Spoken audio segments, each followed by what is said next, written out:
Welcome to the Middle Room Workshop. Today I'm going to show you how to properly cut acrylic. In this demonstration I'll be showing you how to cut with three different machines, one from Neje, one from Aufero, and one from Atomstack. Without further ado, let's get into it.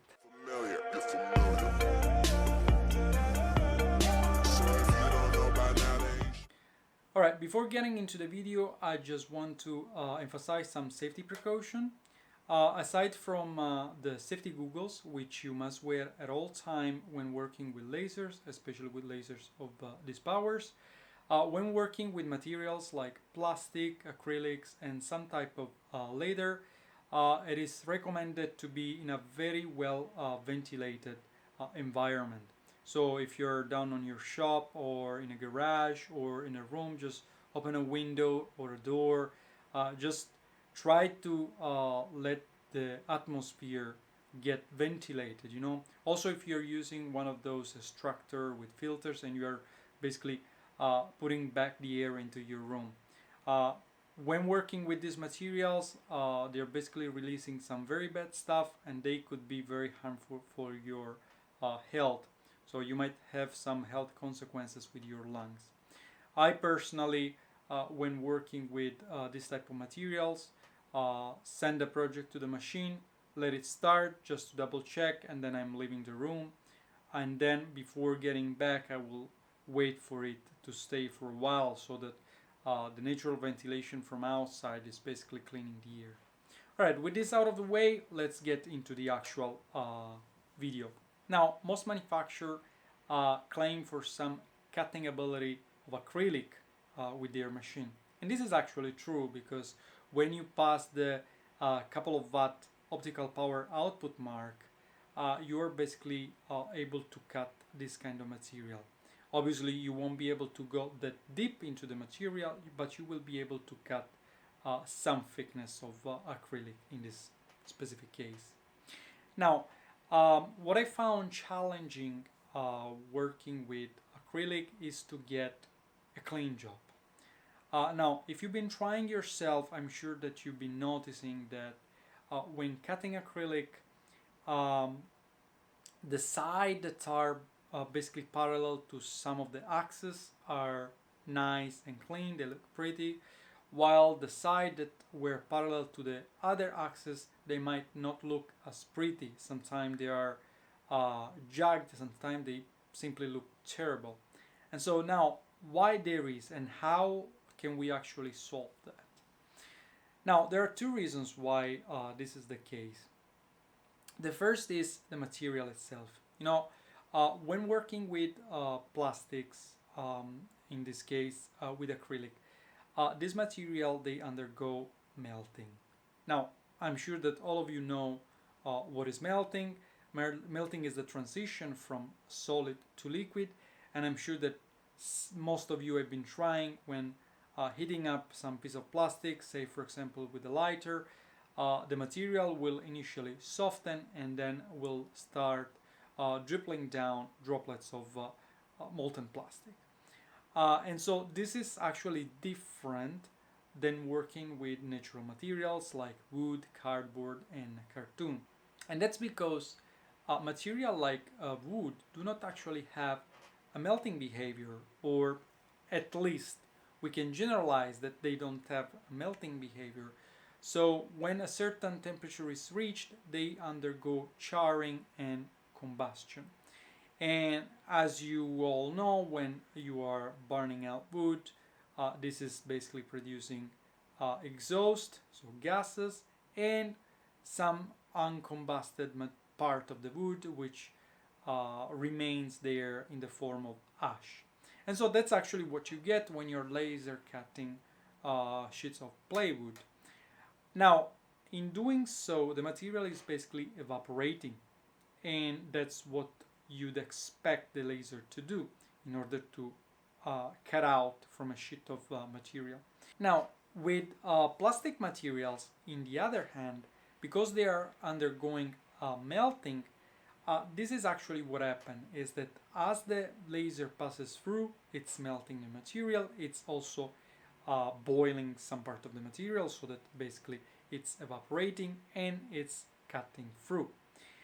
Now the problem here is that if the laser it's too hot, okay, normally the laser its diode laser can range between 500 and 1000 degrees centigrade, while acrylic melts at approximately 150 to 200 degrees centigrade. And so you can understand that it's actually very easy to melt plastic materials, including acrylic. So the problem is that if the heat is too high, if the temperature is too high in the focal point, is that not only you are actually melting and evaporating the material that is located along the road of the laser beam itself, but also what is along the edges. So the walls that makes up the cutting, they're basically melting, so they're basically producing liquid acrylic, and this liquid acrylic it's depositing on the bottom. And so this is actually making the laser work more. You need more passes in order to basically recut parts of acrylic that has been resolidified. And the other thing is that the wall itself are getting with these grooves, with this jagged finishing. Now, this is particularly visible along one of the axes. And the reason for that is because of the way the beam of light is produced in a diode laser. Now, the beam of light that is produced normally has a rectangular shape, a rectangular cross-section. This rectangular cross-section is then passed through a series of lenses, which are then focusing the laser. And the point basically ends up being of rectangular shape. And so, if you look well at which of the side correspond to the bad one, you will notice that the side that has the shortest side of the laser beam in orthogonal direction. So basically, if we are looking at the x-axis, for example, the x-axis is our bed side, to say it like this. And if we look at the footprint at the spot of our laser, we will notice that the laser has the longer side in the x-axis. So this makes basically the thickness of the cutting line smaller. And so because of this, the energy is concentrated in a smaller space, in a smaller width. And so this is what is actually causing the problem. Now, a way to go around it is to basically lower down the temperature. And you know that in order to lower down the temperature of your laser engraver, you can either work into the power or into the speed parameter. Because if you increase the speed, basically the exposure time is actually reduced. Now, before getting there, I've been testing my 3 machines, and so in particular the laser module, because that's what actually matters, not the machine itself. And I've been testing them with the cutting template, and that's just to verify what are the optimal parameters to simply go through the material. So that was my first target, just to see how to cut out a shape out of the material. And then it is all matter of fine-tuning the power and the speed in order to get the optimal parameter. Now, in the testings that I've been doing, I noticed that the Neje is the one that resulted the best just out of the box without much fine-tuning. And this is actually to be expected because the module, the A40640, which is one of the most powerful in the market right now, is actually a dual diode laser. And so because they are most probably aligned at 90 degrees to each other in a particular way, the brand claims that the spot is actually square, not rectangular, even if in my opinion it makes sense for the shape to be like a cross, even if it's not very well visible. And yet with the experience that I have with this machine, I've noticed that at certain focal length, distance, you still get a little bit of a rectangular shape out of it. In fact, the curve in one of the direction is larger than the other one, and so that's making sense only if the shape of the actual beam is rectangular. So maybe this has to do with the way they manipulated the laser output through the lenses and the way it's finally all coming together.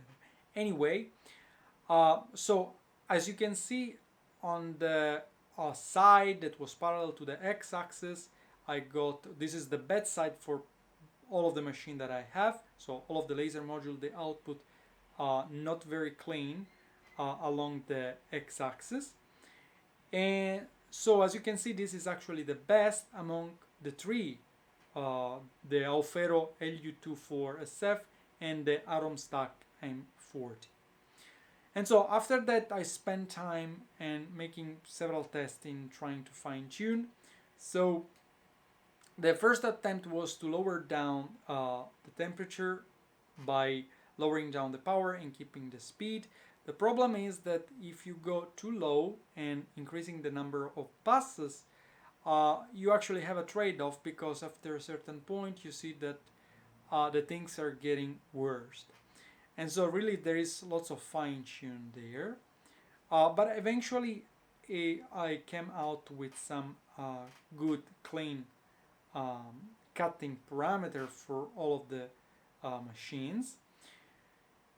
Eventually I then thought that perhaps not only lowering down the power, but it wouldn't make sense also to sync a little bit the laser module. What I mean by that, normally we are focusing the laser onto the surface of the material that we want to work with to either engrave or cut.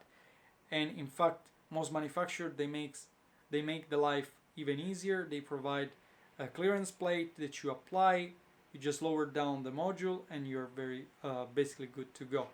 And so what I did then is to basically lower down the module so that the focal spot ends up inside of the material. And this makes sense so that we are basically in the most powerful region of the laser. So the most powerful region of the laser is inside of our material. And so by doing so and keep on going with fine tuning and lowering a little bit the temperature, I finally ended up with some good result. Now, unfortunately, I couldn't continue the testing with my new Atomstack P9, and that's because I got some software issue which I will try to solve. But I found the parameter for both the Neje and the Aufero laser module. Alright, so now what about cutting transparent and semi-transparent materials? Now I will leave aside the actual transparent acrylic, and I will work with the semi-transparent one. That's the one that I've been testing so far.